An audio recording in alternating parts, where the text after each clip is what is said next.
I just got this new car display. Now it uses a full Android system. Previously, most of these ran Android Auto on top of a proprietary system. It can do wireless CarPlay and Android Auto. Has reverse visibility. I think that's a reverse camera. It can do wireless Bluetooth. It has a USB and SD card input. GPS built in. It says App Store. Also has an FM transmitter. This bag looks pretty old.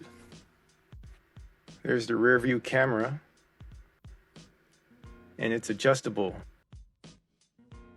I'm not going to take this bolt off again. I remember what happened last time. I'm not going to go through that again. Let's take this bracket off so I can lay the device flat. Now that sounds like a bad idea because I can already hear there's something loose rattling around inside.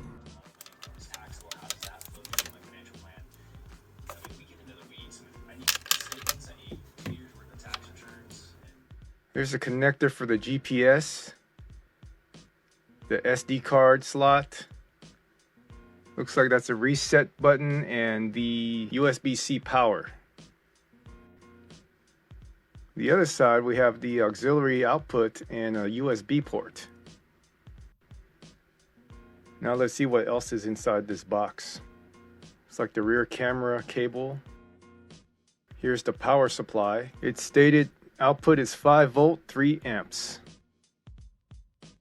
There's an auxiliary cable, and this looks like it's the external GPS antenna. So basically it's like those head units with full Android, except it's now in a compact portable unit. Should be pretty interesting. Have a mounting sticker and the instruction manual.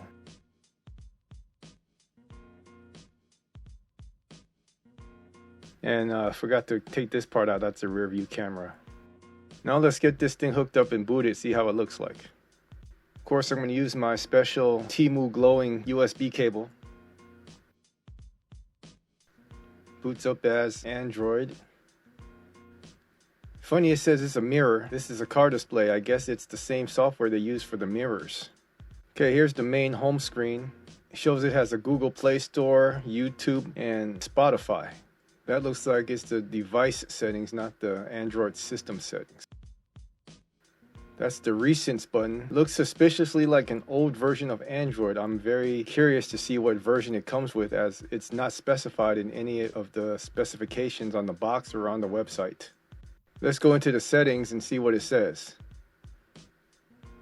Okay, it says Android 13 from the system menu.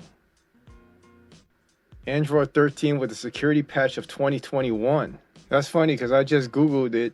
Android 13 release date was August of 2022, but the security patch is from 2021. I'm just going to install Ada64 and see what it really says. But I don't want to log in through Google here. I'm just going to get it from APK Peer. Okay, let's get into Ada64 and let's look at what's really in this thing. CPU shows 8 cores up to 1.6 gigahertz, Cortex A55.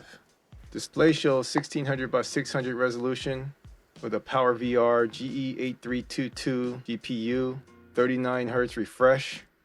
Okay, here we go with the Android version. Shows up as Android 10. Security patch is accurate and it's not rooted, so it's another software hack.